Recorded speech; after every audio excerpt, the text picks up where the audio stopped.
नमस्कार दोस्तों।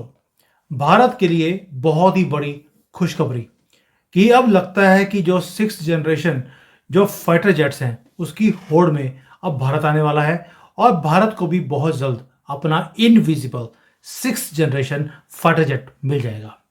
अब इसके लिए हमें इनवाइट किया गया कि आप इसका पार्ट बनिए, क्योंकि लोगों को लगता है कि अब जो जो डेवलपमेंट पहले यूएसए में होती थी अभी वो भारत ही उसको लीड करने वाला है। चाइना ने अभी अभी अनाउंस किया कि उन्होंने सिक्स जनरेशन फाइटर जेट अपना बना लिया है और सबसे पहला जो कस्टमर होगा वो पाकिस्तान होगा। तो पाकिस्तान ने बोल दिया कि हमें सिक्स जनरेशन फाइटर जेट बनाने की ज़रूरत क्या है, जब चाइना हमारे लिए काम कर रहा है वो बनाएगा हमें दे देगा। हम तो वैसे ही भीख मांगने वाले लोग हैं पाकिस्तानी है, तो उनको लगता है कि भाई ये भी हम भीख में जो 40 फाइटर जेट्स हैं वो हम पाकिस्तान चाइना से ले लेंगे। और ये इनविजिबल प्लेन है। अब ये इनविजिबल प्लेन होता क्या है कि ये सारे ऊपर आज डिटेल में बात करेंगे उमेश जी के साथ। पहले तो आपको मैं प्रोटोटाइप दिखा दूं। जो ये सिक्स जनरेशन फाइटर जेट की बात हो रही है, this is something which is going to come out और भारत उसका पार्ट बनने वाला है। उमेश जी, जय सिया राम। जय सिया राम। सर, ये सिक्स जनरेशन फाइटर जेट इसको बनाने के लिए उन्होंने बोल दिया भारत को कि आप आइए, टेबल पे बैठिए, हम इसको डेवलप करते हैं। क्या ये चक्कर है कि कभी अमेरिका बोलता है कि F-35 देने हैं, कभी सुकोई 57 की बात होती है, कभी राफेल की बात होती है, कभी भारत बोलता है हम खुद डेवलप करेंगे। अभी ये इनवाइट आ गया है 3-4 कंट्री से। देखिए, भारत सफर कर रहा है from the problem of plenty. करे तो क्या करे? आपको मालूम है, जैसे अमेरिका ने बोल दिया है कि आप हमारे से F-35 ले लीजिए। ये फिफ्थ जनरेशन फाइटर एयरक्राफ्ट है। रशिया बोल रहा है सुकोई 57 ले लीजिए। ये फिफ्थ जनरेशन फाइटर एयरक्राफ्ट है। रफाल हमको देने के लिए तैयार है, अपना फिफ्थ जनरेशन, जो अभी उनके डेवलपमेंट स्टेज में है। हमको ग्रिपेन जो स्वीडन की कंपनी है वो देने को तैयार है। यूरो फाइटर जो है जर्मनी के, वो देने को तैयार है। पर आपने कल देखा था कि चाइना ने अपने सिक्स जनरेशन फाइटर एयरक्राफ्ट का अभी उन्होंने उड़ के बताया था। उन्होंने एक डेमोन्स्ट्रेट किया था। उसको वो बोल रहे हैं J-36। देखिए, फिफ्थ जनरेशन फाइटर एयरक्राफ्ट बोलता है इनविजिबल एयरक्राफ्ट। ये एक्चुअली ऐसा है कि ये रेडार में दिखता नहीं है। सिक्स जनरेशन फाइटर एयरक्राफ्ट के अंदर इनविजिबिलिटी भी रहेगा, प्लस एआई इंटीग्रेशन भी रहेगा। और सेकेंड, और इसमें एक चीज है, इसमें पायलट की भी जरूरत नहीं है। इसको अनमैन्ड भी उड़ा सकते हैं। तो कल जो चाइना ने किया था वो सब लोगों ने देख लिया, और मेरे हिसाब से अब होड़ लग चुकी है। देखिए, जो अभी न्यूज आई है, इसके अंदर इटली, यूके और जापान ने मिलके अभी उन्होंने 2022 में एक अपना सिक्स जनरेशन फाइटर एयरक्राफ्ट का उन्होंने एक समझौता किया था कि हम जॉइंट डेवलपमेंट करेंगे। ठीक है। तो जॉइंट डेवलपमेंट की बात ऐसी है कि 2 साल पहले इन्होंने अग्रीमेंट तो बना लिया। अब इनको मालूम पड़ गया इसमें कॉस्टिंग बहुत आएगी। ठीक है। और भारत और इनको ये भी समझ में आ गया कि ये रेडीमेड मार्केट बेचेंगे कहाँ पे प्लेन को। आप डिजाइन कर लोगे, डेवलपमेंट करोगे, प्रोटोटाइप बना लोगे, बट आप इसको अल्टीमेटली बेचोगे कहाँ पे? कि प्रोजेक्ट को जस्टिफाई करने के लिए भी तो कुछ चाहिए। तो इन्होंने क्या किया, इन्होंने बोला कि भारत आप आ जाओ।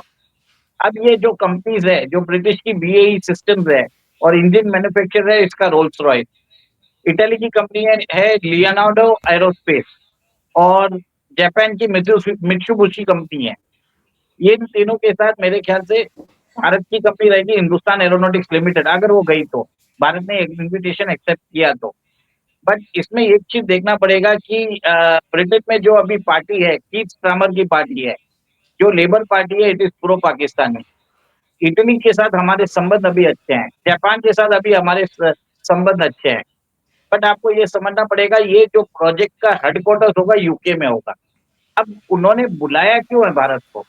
देखिए, एक तो चीज है कि भारत का technological innovation, second readymade market है। जब सबको मालूम है जैसे ही ये प्लेन डेवलप होगा, उसके अंदर क्या होगा कि भारत खुद ले लेगा, जिसके कारण उनका पैसा निकल जाएगा। वो भारत को इसके अंदर टेक्नोलॉजिकल ट्रांसफर भी देने को तैयार है। भारत को बोल दिया कि हम आपको एक्सपोर्ट कंट्रोल, जो ओपन जनरल लाइसेंस है, वो भी देने को तैयार है। हम आपको IPR राइट्स भी देने के लिए तैयार है। मोस्ट प्रोबेबली जो वो बोलते हैं कि मेक इन इंडिया, वो भी तैयार हो जाएंगे विद लोकलाइज प्रोडक्शन और कंपोनेंट भी इंडिया से लेने का। तो सब तरीके से उनको समझ में आ गया कि भारत को एयरक्राफ्ट चाहिए, भारत को टेक्नोलॉजी चाहिए, भारत की एक रेडीमेड मार्केट भी है।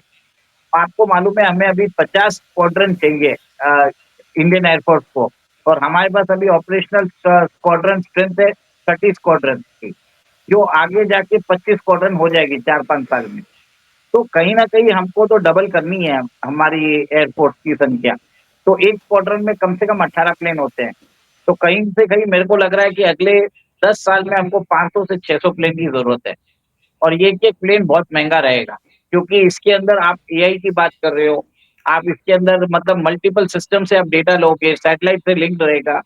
तो बहुत सारे इसके अंदर protocol testing, network protocol, satellite navigation, सब बहुत सारी टेक्नोलॉजी इस पे काम करती रहेगी। अब इनका एक ही चीज़ है, इससे क्या है कॉस्ट जो भी है वो डिवाइड होता है, ओके, टेक्नोलॉजिकल इनोवेशन होता है। और एक और एक चीज़ है सर, आपको ये समझना पड़ेगा कि भारत एक तरह से उनको मालूम है भारत रिवर्स इंजीनियरिंग नहीं करेगा। भारत ये सब चीज़ को हम्म, टेक्नोलॉजी का चोरी नहीं करने वाला जैसे चाइना करता है, ठीक है?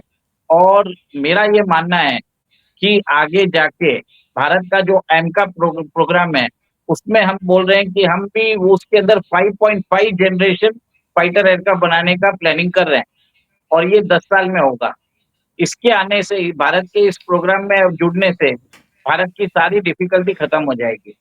उसको ड उसको अपना एमका प्रोग्राम में भी आगे जाके कोई प्रॉब्लम नहीं होगा। आपको मालूम होगा ये टर्की ने अपना 5th generation fighter aircraft Khan उन्होंने बना लिया है। अब टर्की कैसे बना पाया? क्योंकि Turkey was earlier involved in the prototype building of F-35 aircraft. तो टर्की ने जो टेक्नोलॉजी एक्सपीरियंस उधर लिया था, वो एक्सपर्टाइज़ यूज़ करके अपना 5th जनरेशन फाइटर एयरक्राफ्ट भी बना लिया। तो भारत भी ऐसे गेन करेगा। इसमें टेक्नोलॉजिकल कोऑपरेशन में भारत का फ़ायदा बहुत है, और मेरे हिसाब से भारत को कुछ कंडीशंस के साथ इसको ले लेना चाहिए। सर मुझे एक चीज़ बताइए कि आपने दो कंट्रीज का नाम लिया which was startling for me. एक तो यूके का नाम लिया, दूसरा इटली का। यूके के अंदर लिब्रांडो की गवर्नमेंट है, इटली में राइट विंग वालों की गवर्नमेंट है। दोनों एक दूसरे की शक्ल भी देखना पसंद नहीं करते। अब ये दोनों मिलकर एक 6th जनरेशन फाइटर जेट बना रहे हैं, वो भी चाइना को काउंटर करने के लिए।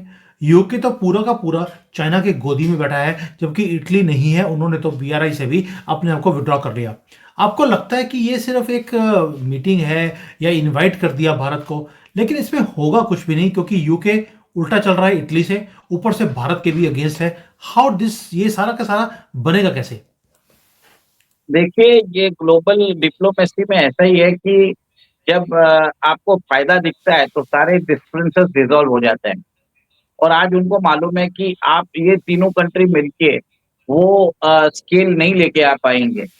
आप देखिए तीनों ही इंडस्ट्रियल पावर हाउसेज़ हैं।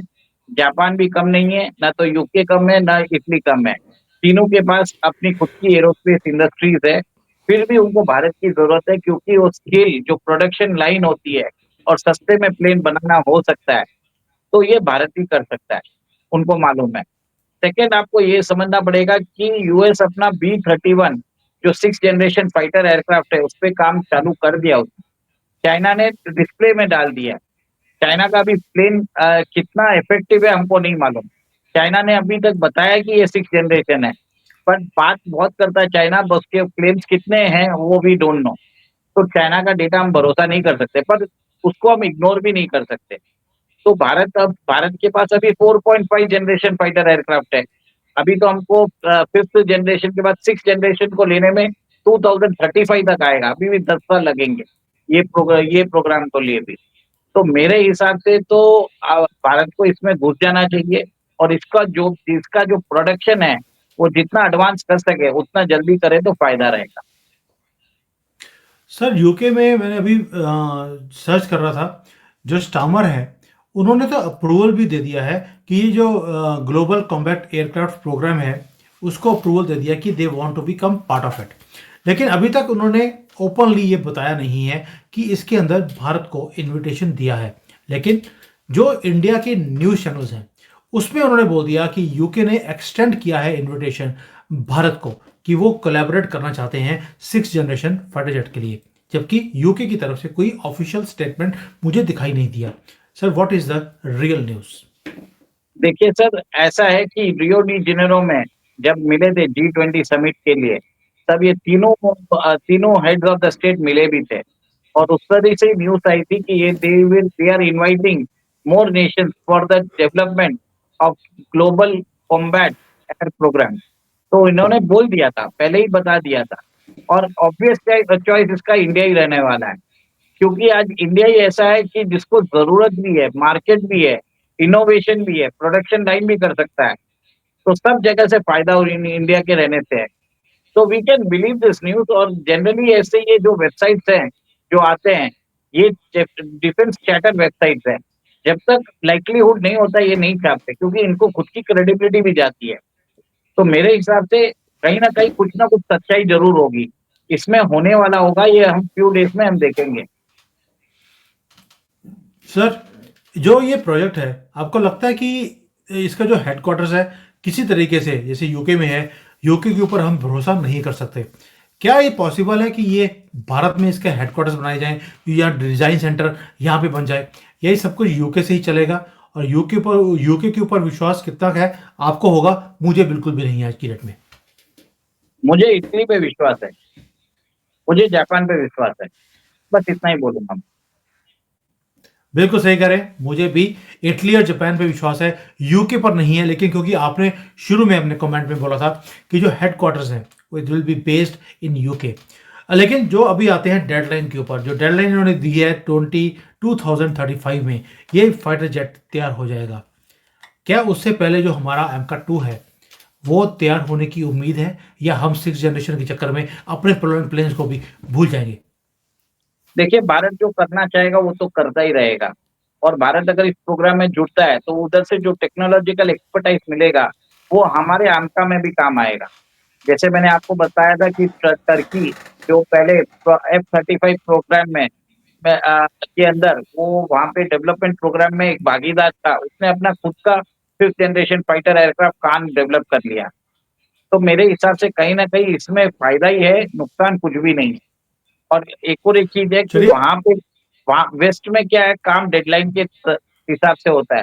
भारत में तो ऐसा है कि भरोसा नहीं है DRDO का, वो शायद 2075 में करेंगे, अगर उनको छोड़ दिया जाए। देखिए, वो काम जो है वेस्ट वाले वो डेड लाइन के हिसाब से करते हैं। हम डेड के बाद लाइन खींचते हैं, शुरू करते हैं कि भाई अब तुम्हारी लाइन खींचिए, जैसे मनमोहन सिंह की अब ये भी लाइन खींची है कांग्रेस ने। उससे पहले तो कभी पूछा भी नहीं उनको। लेकिन सर, मेरे एक आखिरी क्वेश्चन है कि जो हमारे वीडियो था, आपको याद होगा कि पाकिस्तान को 6th जनरेशन फाइटर जेट मिलने वाला है चाइना से, जो कि एक इनविजिबल प्लेन है। उसके बाद पाकिस्तानियों ने वो वीडियो के नीचे आकर बड़ा लिखा कि भाई हमारे पास तो 6th जनरेशन फाइटर जेट आने वाला है, आपके पास तो 2.5 जनरेशन वाला 2.5 जनरेशन का फाइटर जेट है। तो मैंने उनको लिख दिया था कि हमारा 2.5 जनरेशन का जो फाइटर जेट है उसने आपके 6th जनरेशन को भी खत्म कर देना है। रीजन भी, आपके अंदर तो सिर्फ पैंटे उतार कर सलूट मारने की ही आपकी रवायत है। तो आपके पास 6th जनरेशन आए या 10th जनरेशन, हमारा 2.5 वाला भी आपका काम तमाम कर देगा। अभिनंदन तो याद ही होगा। तो इसलिए ये जवाब तो इनको मिल ही गया होगा कि हमारा 4.5 ऑलरेडी यहाँ पर राफेल है। और आपको याद होगा उमेश जी, एक ही बार मोदी जी ने राफेल को राजस्थान के बॉर्डर के पास सिर्फ उड़ाया था, तो पूरे पाकिस्तान में ब्लैकआउट करना पड़ गया कि राफेल आ गया है। इतना डर इनको 4.5 से है। जब 6 आ जाएगा तो क्या हाल होगा पाकिस्तान का, ये मैं बताना नहीं चाहता, क्योंकि आपने पहले बोला है कि इनकी पैंटें थोड़ी सी कम उतारा करो। तो सर इसलिए मैं आज इसको सर मटर पर यहीं पे मैं छोड़ता हूँ। मैं यहाँ पे एक ही चीज़ बोलूँगा, 2035 तक सबसे पहले हमें देखना पड़ेगा कि पाकिस्तान एग्जिस्टेंस में रहेगा कि नहीं रहेगा। सबसे बड़ा सवाल वो है। तो पहले हम देख लेते हैं कि पाकिस्तान का विघटन तो जल्दी होना स्टार्ट हो ही गया है। आपने हमने जैसे बोला था, पाकिस्तान और अफ़गानिस्तान के बीच में गृह युद्ध चालू हो गया। और अब जाके मुझे लग रहा है कि greater Afghanistan is taking shape और पश्तूनिस्तान बनेगा। और पाकिस्तान का विखंडन होने वाला है, खंड-खंड में बँटने वाला है पाकिस्तान। बस इतना ही बोलूँगा सर। चलिए जय सर, सिया राम। आपके मुंह में घी शक्कर, और जय सिया राम।